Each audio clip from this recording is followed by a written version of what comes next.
Il y a des maladies qui ne se voient pas. Elles s'installent au long cours, sans qu'on puisse deviner leur présence. C'est une toux qui traîne, une minceur trop marquée, les traits tirés.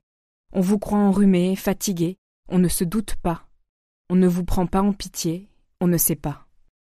Lola a toujours vécu avec la mucoviscidose. Une vie rythmée par les traitements, les hospitalisations, les limites. Et puis, un jour, un appel. Une transformation fulgurante de son corps, une renaissance physique. Parce que ce n'est pas si simple de guérir. Parce que quand on n'est plus malade, il faut devenir quelqu'un d'autre. Et personne ne vous dit comment faire. Vous écoutez Transfert. Ce témoignage a été recueilli par Mona Delahaye. Attention, cet épisode aborde des sujets sensibles. Pour en savoir plus, reportez-vous au texte de description de l'épisode.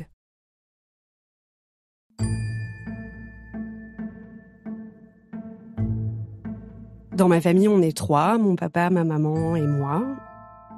Ma maman a eu beaucoup de mal à tomber enceinte, donc c'est vrai que quand je nais en 1992 au Canada, je suis un peu l'enfant tant attendu.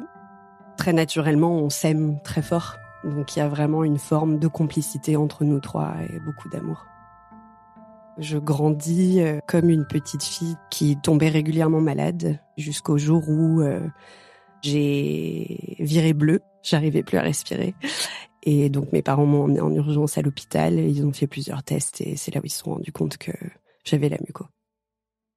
Je suis diagnostiquée de la mucoviscidose à 18 mois. C'est une maladie dont l'espérance de vie ne dépasse pas les 30 ans. C'est une maladie génétique, chronique et dégénérative qui touche principalement les poumons, le système digestif et le système reproducteur à travers une surproduction de mucus dans toutes les muqueuses du corps. Il y a environ une centaine de mutations et moi j'ai la mutation qui est la plus répandue qui s'appelle Delta F508. Je n'ai pas l'impression d'apprendre que je suis malade. Je suis née avec cette maladie et ça fait tout de suite partie de mon histoire. On n'a pas de grandes conversations, on n'a pas de « il faut que je te parle », ça fait juste partie de mon quotidien. Et il s'exprime par différentes choses, notamment donc les médicaments sur la table à chaque repas. Beaucoup de situations où je vais avoir très mal au ventre. Je suis à 50% touchée au système pulmonaire et à 50% touchée au système digestif. Donc quand je vais à l'hôpital pour faire des check-up, on regarde vraiment très précisément ma capacité pulmonaire ainsi que ma prise de poids, ce qui est souvent une situation de grand énervement pour tout le monde parce que j'arrive pas à prendre du poids, parce que mon corps arrive pas à absorber tout ce dont il a besoin. Bon, la mucoviscidose, c'est une maladie qui fait en sorte que on respire vraiment très mal. Ça se traduit par un essoufflement extrême, beaucoup de crachats de sécrétion de mucus. Donc c'est ma maman qui, au réveil, me met l'inhalateur dans la bouche. Je reste comme ça pendant une demi-heure avant de devoir prendre mon petit-déj. Et le soir, c'est un peu pareil, où il faut que je prenne cet inhalateur-là. Au quotidien, je vais aussi beaucoup tousser. Mon corps est très sonore, surtout au niveau des poumons et de la respiration. Ça se caractérise principalement par un bruit de Rice Krispies, qui est une forme de céréale qu'on trouve notamment aux États-Unis, qui, quand versée dans un bol de lait, fait des petits crépitements. Et mes poumons font exactement ce bruit-là quand je respire. Donc je fais ce bruit-là quasiment constamment. Je tousse énormément, donc je fais beaucoup de bruit. C'est une toux qui est grasse. Ma mère dit souvent, si elle me perd dans un supermarché, elle attend d'entendre quelqu'un tousser et elle sait dans quel rayon je vais être. Être malade et être en état de surinfection et juste ne pas aller bien globalement, ça fait partie de mon quotidien. Puis c'est quelque chose avec lequel je me bats constamment. Mais mon enfance est une enfance pour la plupart joyeuse. Et je sens qu'avec le temps, il y a un espèce de momentum où on me met un peu sur un espèce de piédestal, où je suis un peu l'enfant attendu, mais en plus de ça, cet enfant est malade et doit survivre. Donc, je suis vraiment enrobée avec beaucoup d'amour et on est tous les 3 avec mes parents. On voyage énormément pour le travail de mon père, donc j'ai la chance de voir énormément de choses. Je suis une enfant qui rigole énormément. J'adore faire des blagues, je suis très rigolote comme petite fille. Donc c'est un peu la première chose que les gens voient. La maladie passe un peu au second plan. Au primaire et au collège, j'ai vraiment une vie totalement normale. Je pense de l'extérieur, si on me voit pas prendre mes médicaments ou faire mes inhalateurs, on n'aurait aucune idée que je suis malade. Donc j'ai vraiment aucun traitement particulier. Je vais à tous mes cours, je vais à tous mes cours de sport, je fais les mêmes horaires que tout le monde. Donc je ne me sens jamais dans une position de mise à l'écart où on me fait sentir que je suis différente ou que je peux pas faire quelque chose. Et j'ai pas du mal à en parler, mais c'est vraiment pour moi un gage d'amour. Donc, je choisis quand même à qui je vais le dire. Il faut vraiment faire attention avec cette information. Donc, pour moi, c'est vraiment pas un jardin secret que je dois garder pour moi. C'est plutôt quelque part un cadeau que je fais aux autres de les inviter un peu dans cette partie de ma vie qui, oui, est très difficile, mais elle fait entièrement partie de moi et il n'y a pas de raison que je la cache. Pour moi, la maladie, c'est aussi quelque chose de très spécial personnellement, parce que comme j'ai jamais été mise à l'écart pour cette maladie, on m'a jamais fait sentir mal à cause de cette maladie.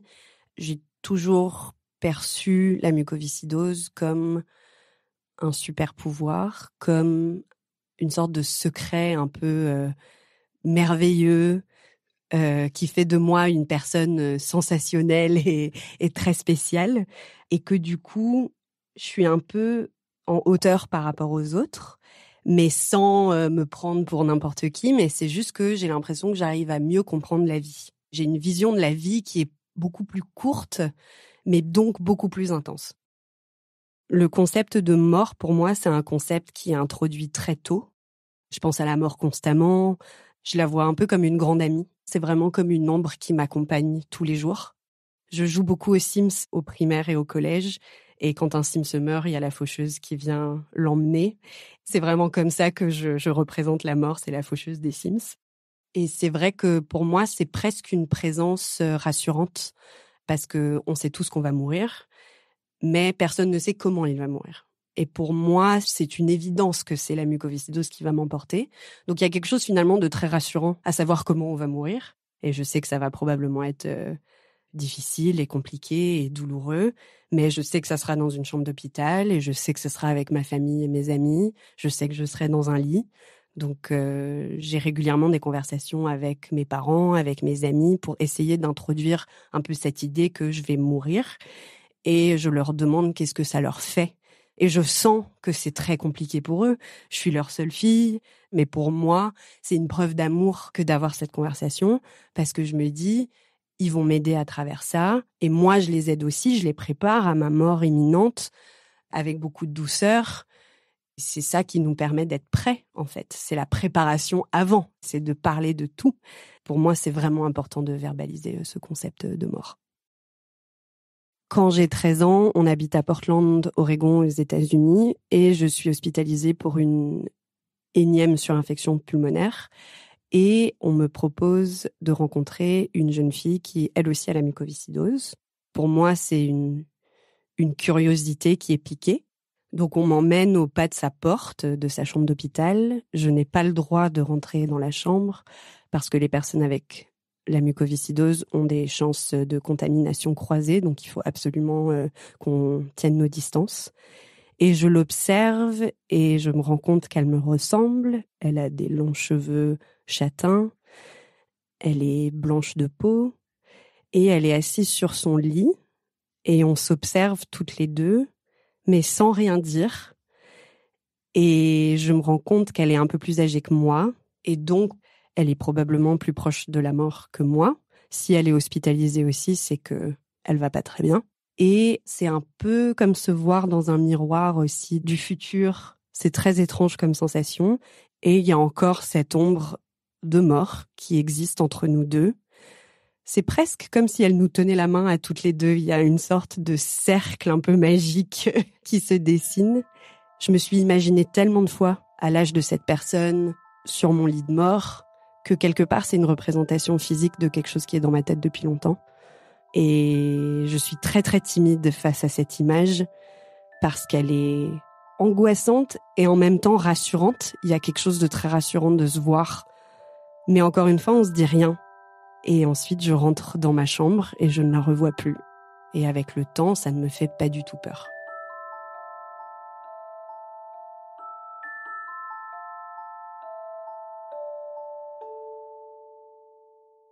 en Amérique du Nord, donc entre Toronto et Portland, les hospitalisations sont finalement très agréables.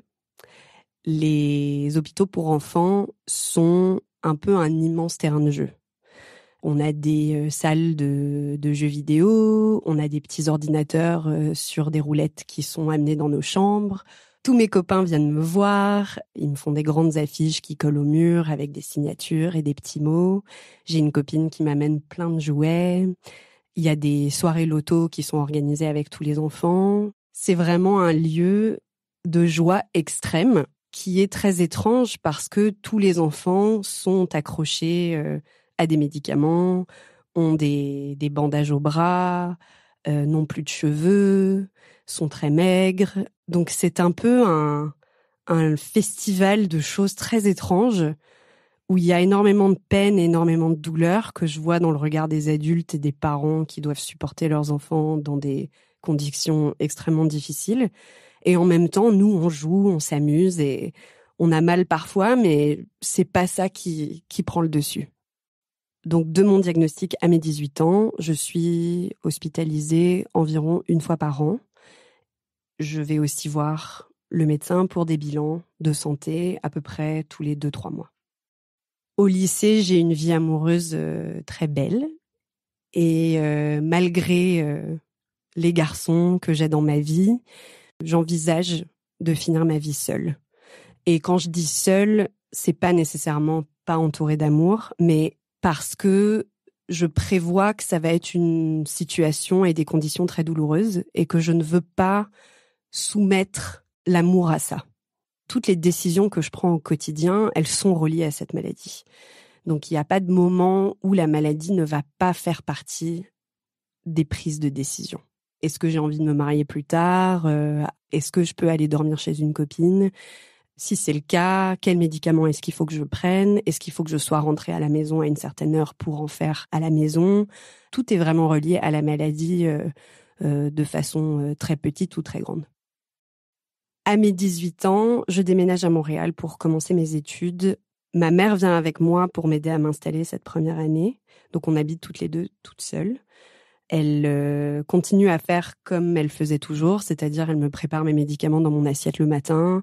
Donc on a un peu la même dynamique que les années d'avant. Donc je réfléchis pas trop à ma santé à ce moment-là parce que c'est régulier, c'est normal. J'ai des petites hospitalisations à gauche à droite, mais c'est rien de dingue. Je passe ma première année assez tranquillement. Je me fais des amis à l'université. Et je me fais tatouer ma mutation, Delta F508, sur l'avant-bras. Pour moi, c'est une façon d'extérioriser cette maladie pour qu'elle puisse exister sur ma peau différemment. C'est une façon de me présenter au monde. À la fin de ma première année d'université, ma mère repart rejoindre mon père et je me retrouve pour la première fois de ma vie à habiter seule. Donc, je dois prendre ma santé en main et c'est quelque chose que je n'ai jamais vraiment eu à faire de cette façon-là. Le petit déjeuner arrive et il n'y a pas de médicaments dans l'assiette, ce qui est finalement un peu complexe pour moi. C'est là où je me rends compte que ce qui a le plus de contrôle sur ma vie, finalement, ce n'est pas mes parents, mais ce sont bien mes médicaments qui décident un peu de comment va se passer ma journée. Je sais que je ne peux pas vivre sans ces médicaments. Si j'arrête de les prendre du jour au lendemain, je sais aussi que je ne vais pas décéder à ce moment-là. Mais je sais que c'est eux qui vont un peu dicter comment va se passer ma journée. Donc pour moi, c'est chiant. Un médicament, c'est vraiment pas agréable. Même si c'est juste une pilule à avaler, là j'en ai des dizaines à avaler, mais c'est quelque chose qu'il faut planifier. C'est de la planification constante et en fait c'est ça, j'ai l'impression d'être enchaînée à quelque chose qui me tient en vie constamment. C'est un rappel quotidien que je suis attachée à quelque chose d'autre. Donc je décide de ne plus les prendre parce que il faut que je vois ce que c'est la vie sans ce contrôle-là finalement.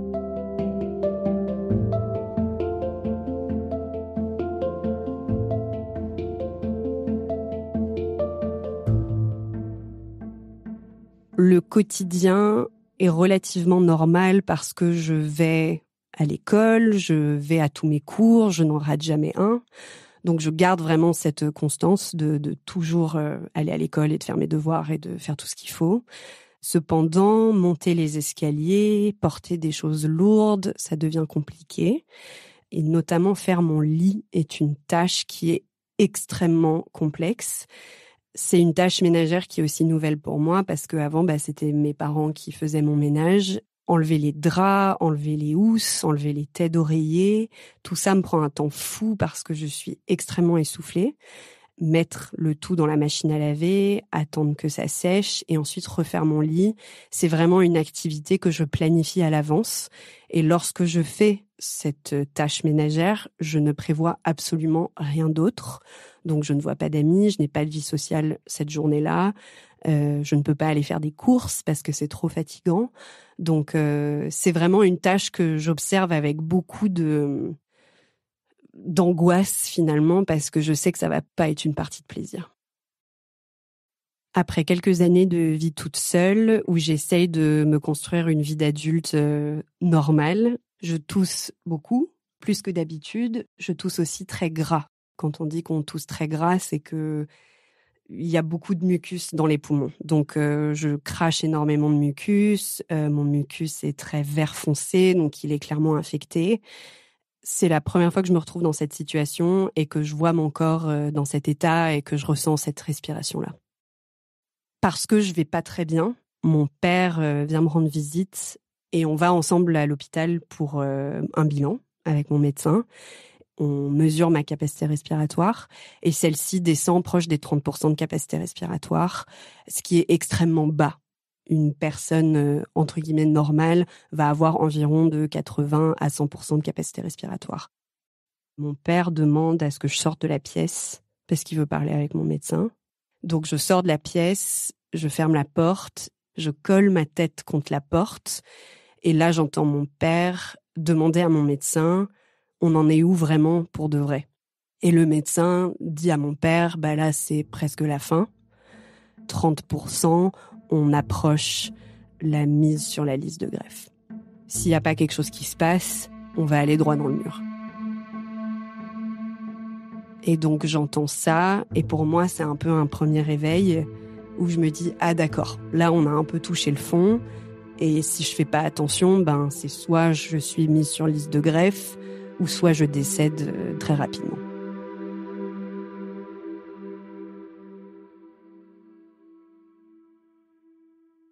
J'ai 23 ans, je termine mes études et en 2015, j'ai mon premier travail d'adulte. La réflexion au sujet de la mort est toujours présente, mais ça ne m'empêche absolument pas de prendre des décisions pour ma vie. Je me permets de partir en week-end, je me permets de socialiser avec mes amis, je me permets d'avoir de l'amour dans ma vie. Donc la mort est toujours présente comme elle l'a toujours été. C'est vraiment un être bienveillant qui m'observe et qui attend le bon moment.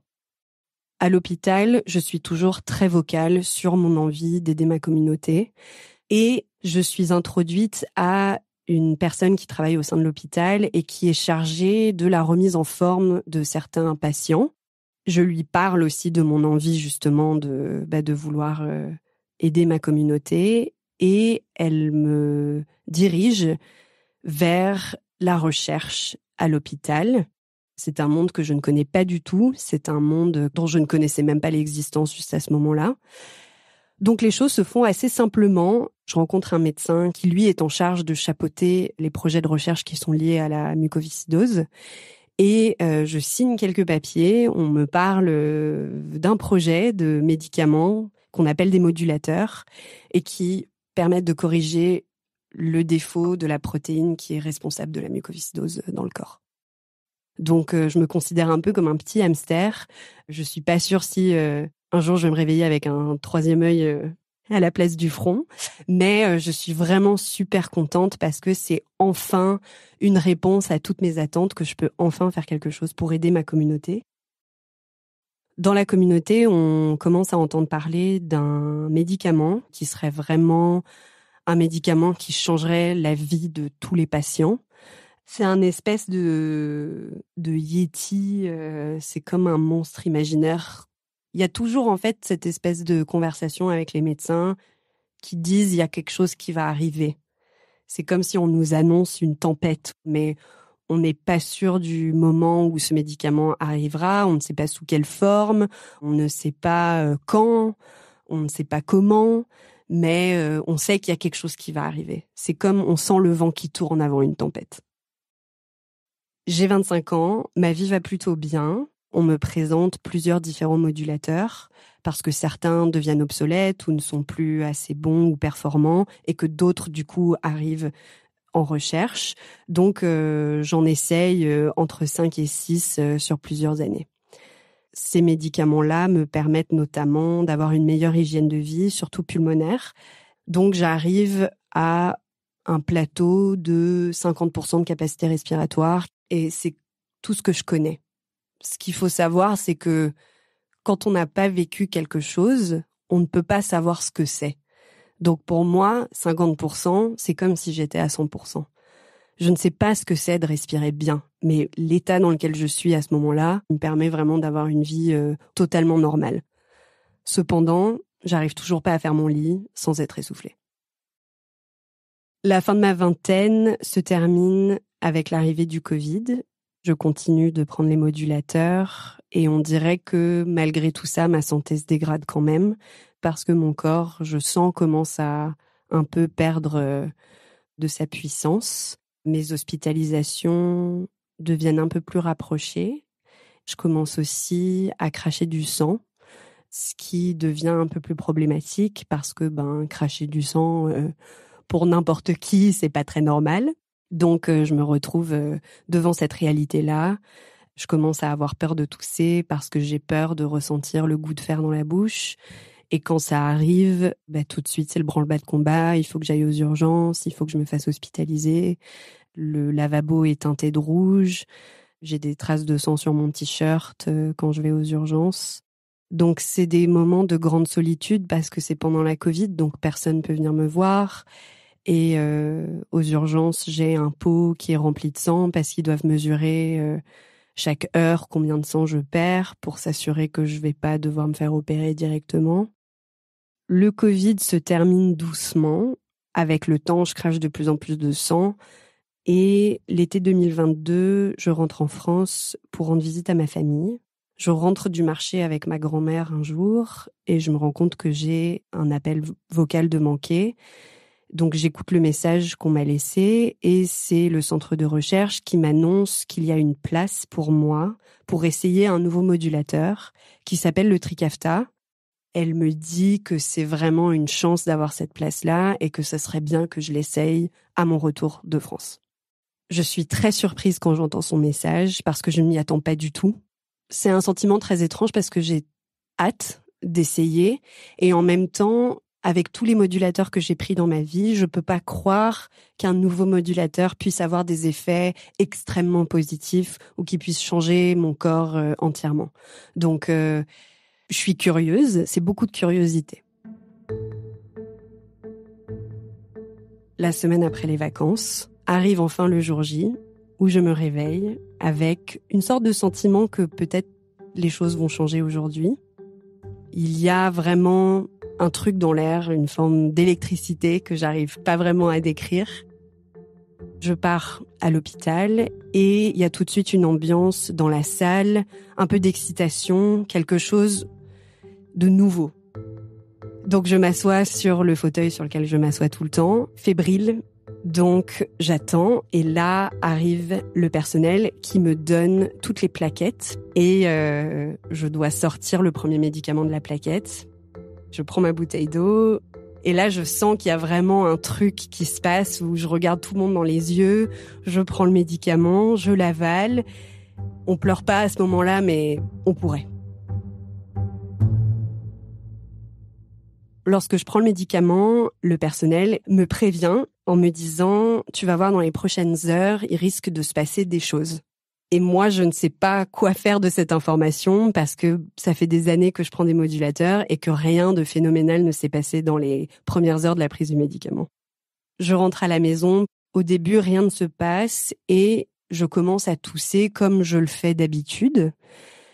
Mais là, ce que je ressens, c'est vraiment quelque chose de beaucoup plus profond. Ma toux est extrêmement rocailleuse Et je me rends compte rapidement que ce qui est en train de se passer n'est pas normal. Et je pense que c'est en fait l'avertissement du personnel médical. Je sens en toussant qu'il y a des choses qui ressemblent à des cailloux ou des fossiles qui sont en train de sortir de ma bouche. Donc je cours aux toilettes pour attraper du papier toilette et je crache dans le morceau que j'ai déchiré. Et j'observe en fait ce que je viens de cracher et c'est un moment qui est vraiment hors sol parce que je suis face en fait à des bouts de mucus qui sont probablement nés en même temps que moi. Ils sont durs, ils sont gris, ils ont une forme absolument étrange. D'habitude, quand je sors du mucus, il est assez liquide, même s'il est très épais, mais il n'a pas de forme, il est liquide. Et là, vraiment, j'ai l'impression d'avoir toussé un caillou. Je suis vraiment face à quelque chose d'extraordinaire et je ne sais pas quoi faire. Au courant de la journée et de la semaine qui suit, je ne fais que tousser et je ne fais que expectorer du mucus. Et en fait, je me rends compte que le mucus sort un peu partout, ce qui ne m'était globalement jamais arrivé de ma vie. Le premier mois de la prise, c'est vraiment un moment d'euphorie totale. Il y a ce sentiment de renaissance, il y a ce sentiment que j'ai l'impression que toute ma vie, j'ai été un peu une balle dans une catapulte, que je sens que l'élastique a été tiré pendant 30 ans et que là, aujourd'hui, ce médicament, finalement, fait relâcher l'élastique et que je suis juste une balle qui avance à toute vitesse dans la vie et que je peux atteindre n'importe quel sommet. Ma capacité respiratoire grimpe à des niveaux que je n'avais même jamais rêvé. Je commence à ne plus beaucoup tousser. Il y a vraiment une espèce de mutation qui se fait. Lorsque j'avale ma salive naturellement, je n'ai plus de mucus qui est coincé dans la gorge et je commence même à m'étouffer en avalant ma salive parce que je dois l'avaler différemment, parce que je n'ai plus de mucus qui coince. Et aussi, je rigole très différemment. Je dois réfléchir à comment je rigole parce que si je rigole trop fort, je pars en quinte de toux. Et là, je me rends compte que j'arrive à rire d'un rire explosif et je ne tousse pas à la fin, ce qui est très étonnant pour moi comme processus. Au bout de ce premier mois, je retourne à l'hôpital et je fais un test de capacité respiratoire. J'étais à 50% et là, j'arrive dans les débuts des 70% de capacité respiratoire. Donc, c'est une prise de 20% de capacité respiratoire, ce qui n'est jamais arrivé avant. Avec la coordinatrice de recherche, on commence à pleurer parce que c'est tellement incroyable, c'est tellement du jamais vu, c'est tellement magique qu'en fait, on peut pas s'empêcher de pleurer. Après ce premier mois d'euphorie, je continue à prendre le médicament. Je prends énormément de poids les premiers mois, jusqu'à arriver à peu près à 10 kilos de plus de ce que je faisais avant. Ma prise de poids s'illustre notamment à travers la poitrine qui prend plusieurs tailles, mais aussi au niveau de mes hanches, de mon ventre, de mes fesses, de mes cuisses. C'est globalement tout le corps et les bruits commencent à s'estomper. Donc la toux s'estompe, le bruit des Rice Krispies aussi. Donc je ne fais plus de bruit. Je réceptionne ces changements avec le temps mal.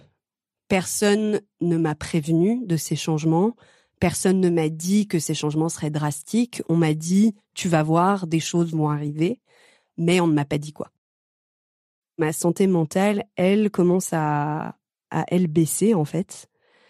Je pleure beaucoup en me regardant dans le miroir parce que j'arrive plus à me reconnaître physiquement à cause notamment de la prise de poids. Et ce changement physique demande un changement total de garde-robe. Autant les sous-vêtements comme les soutiens-gorge ou les culottes que les pantalons, les t-shirts, les jupes, les robes. Plus rien ne me fait. Et donc mon identité visuelle disparaît en même temps. Et ça me fait bizarre. Et j'ai une sensation qui ne me lâche pas, une sensation vraiment troublante qui en anglais se décrit par le terme homesick.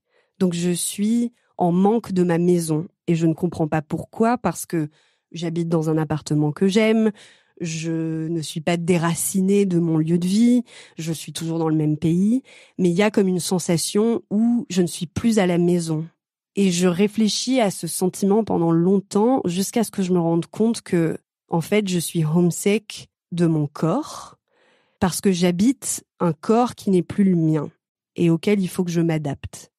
Le corps, c'est notre première maison, c'est le lieu dans lequel on est en premier et c'est comme si on m'avait arraché à cette maison-là sans crier gare. J'ai une sensation de deuil qui commence à éclore en moi. J'ai l'impression de me vider de la chose qui me représentait le plus, c'était le bruit. Donc je finis par être un peu une coquille de silence. Et avec ce médicament-là, l'espérance de vie augmente. Donc l'espérance de vie grandissante est une forte angoisse pour moi parce que je n'ai jamais planifié ma vie dans ce sens. Les personnes qui ne sont pas atteintes de cette maladie pensent qu'ils vont probablement mourir autour de 75-80 ans et donc ils planifient en conséquence.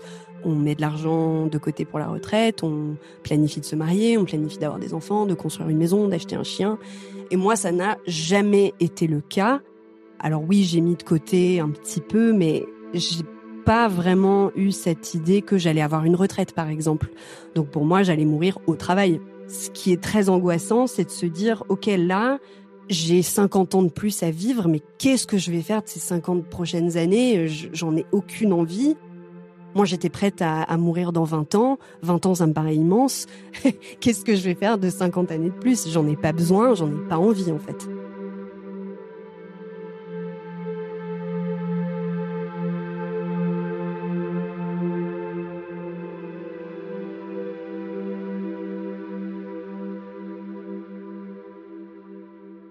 Au fur et à mesure du temps, les mois passent et ce sentiment-là grandit de plus en plus. Je pleure tous les matins quand je me réveille.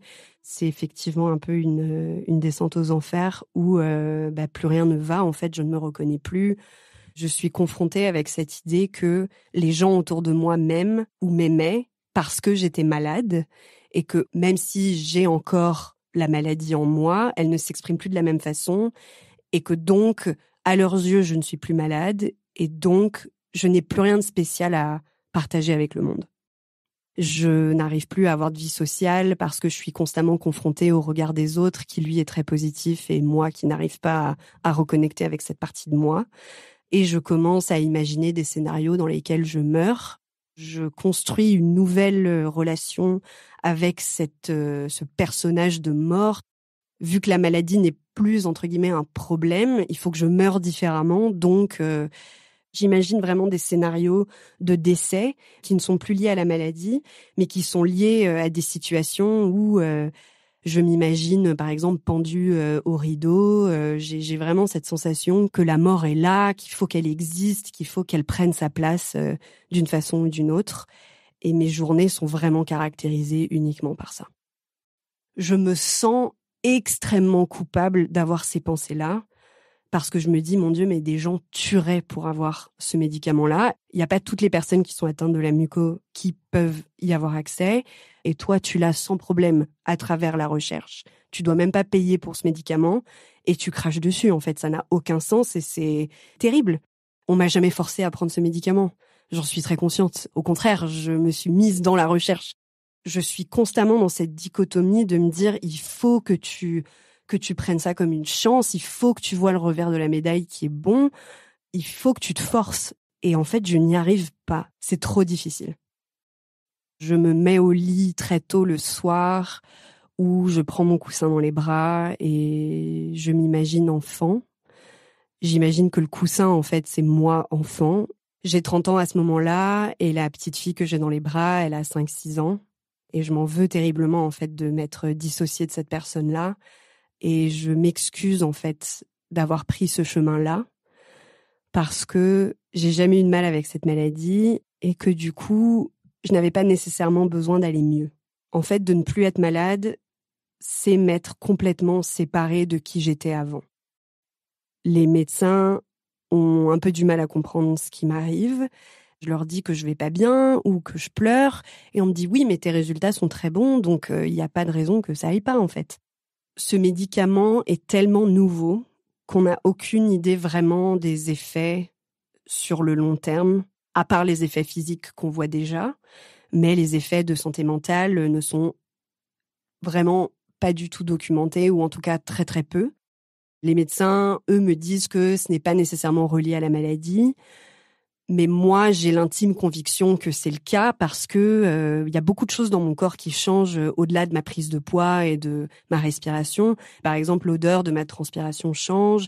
J'ai l'impression que mes hormones changent. Et donc, je me dis, c'est pas possible que ça vienne pas dans le cerveau d'une façon ou d'une autre. C'est impossible. Donc, toutes mes problématiques de santé mentale n'avaient jamais vraiment été exposées avant. Donc, je me retrouve un peu face à une incompréhension totale. À peu près 1 an après la toute première prise du médicament, en juillet 2023, donc je tombe en arrêt maladie parce que en fait j'arrive plus à fonctionner. Et ma mère qui habite en France vient me rendre visite pendant 2 semaines et ça me permet un peu de souffler de nouveau. Donc elle m'aide un peu à avancer à ce moment-là. Au bout de 3 mois, mon arrêt de travail se termine, je reprends le travail et un jour, alors que je suis en France, je sors d'une boulangerie avec mon père et je le questionne sur la mort et je lui demande si on peut avoir un mot qui puisse nous lier tous les deux dans le cas où l'un de nous deux décède avant l'autre pour qu'on puisse communiquer avec l'un et l'autre de l'au-delà. On n'arrive pas à se mettre d'accord sur un mot parce qu'on se dit qu'on a le temps d'y réfléchir. Et l'année suivante, mon père décède brutalement. Et je n'ai donc pas de mots à lui communiquer. Et je me retrouve face à un deuil qui est très particulier parce que c'est un deuil auquel je ne m'étais jamais préparée. Je pensais que j'allais partir avant lui. Et là, c'est lui qui me fait le coup de partir avant moi. Donc, c'est vraiment un énorme cataclysme d'au revoir que je suis en train d'opérer. Et la mort, en fait, existe à tous les recoins. C'est la mort de mon père, c'est la mort de qui j'étais avant, c'est une mort imminente qui n'est plus, c'est une mort complexe. Et la faucheuse des Sims devient un peu une faucheuse à 1000 têtes qui n'est plus aussi rigolote qu'elle l'était avant.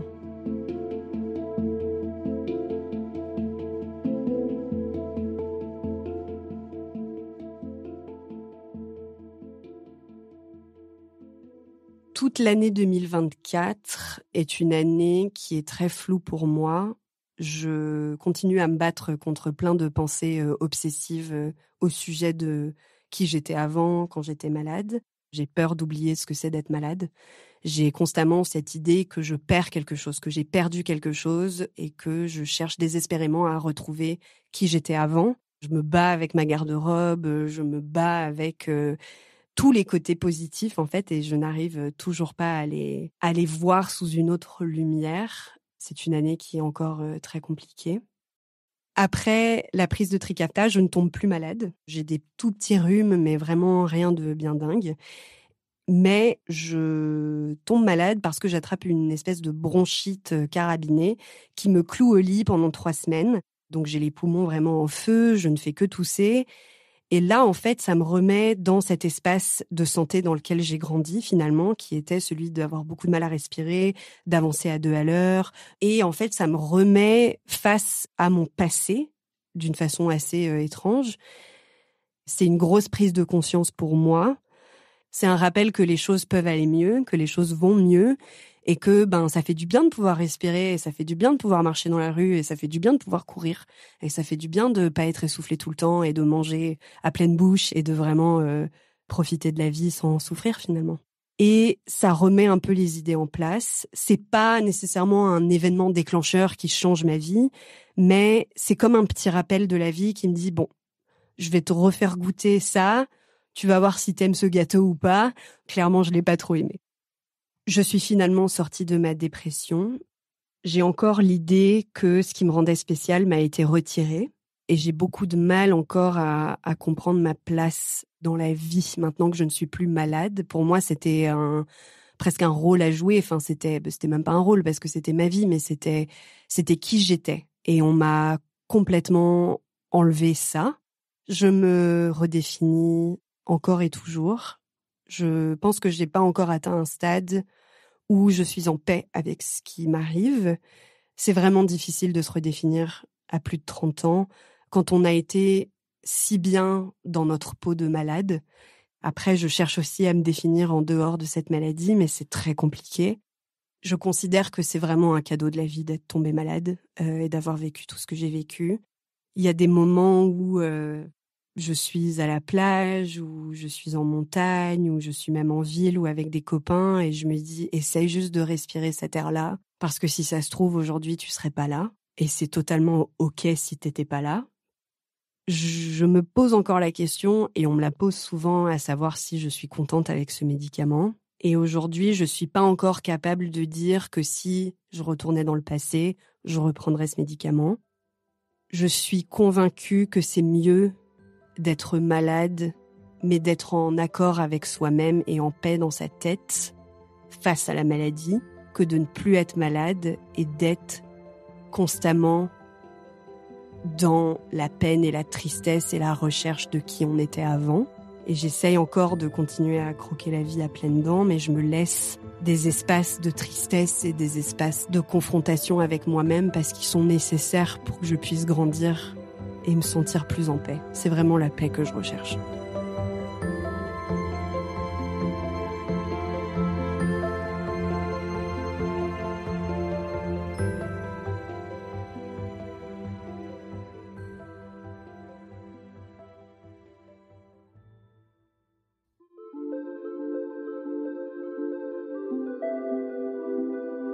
Vous venez d'écouter Transfert. Ce témoignage a été recueilli par Mona Delahaye.